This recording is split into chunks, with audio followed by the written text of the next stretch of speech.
To look for instinct who to blame. At the end of the day, I don't know that you can place blame on the Hayward situation here simply because I think this was how it got played. Indiana's out there on the table. That helps drive up the price. Charlotte swoops in last minute.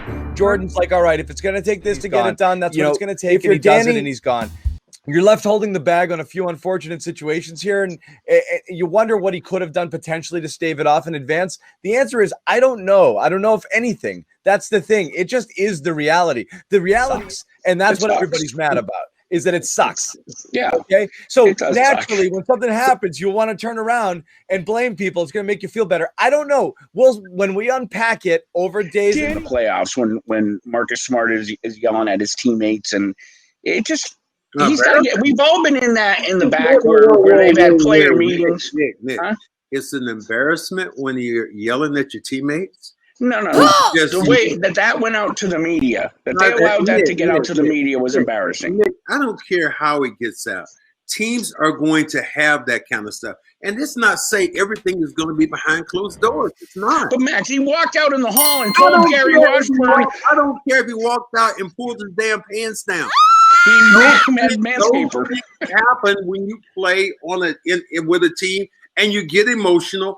And did you want Marcus to be happy about that performance? I'm not mad at Marcus. I think the coach needs to control the locker room. His performance, with him being mad, did you see a different team in the next game? And then they lost the following game. I like Brad a lot, but this is year over year after year. On the stretch, 18, we had the Marcus Smart in Game 7. Last year was a disaster. Kyrie, last year ended up with a disaster in the Eastern Conference Finals. Kyrie was a disaster.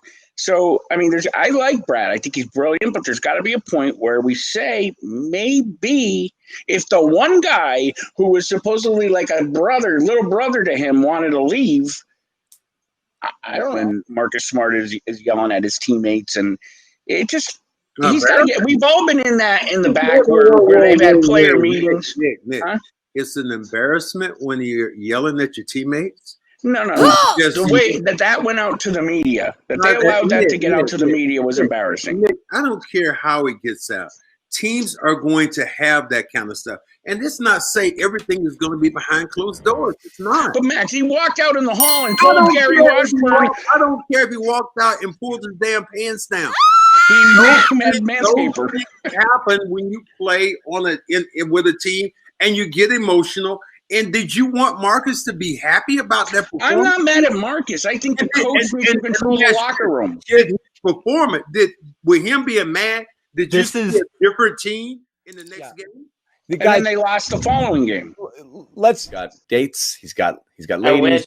He's got to get going. COVID's rearing its ugly head. I haven't been on a date in ages. Well, you're being responsible, Jimmy, and we thank you for it. But if you're a girl watching, slide in.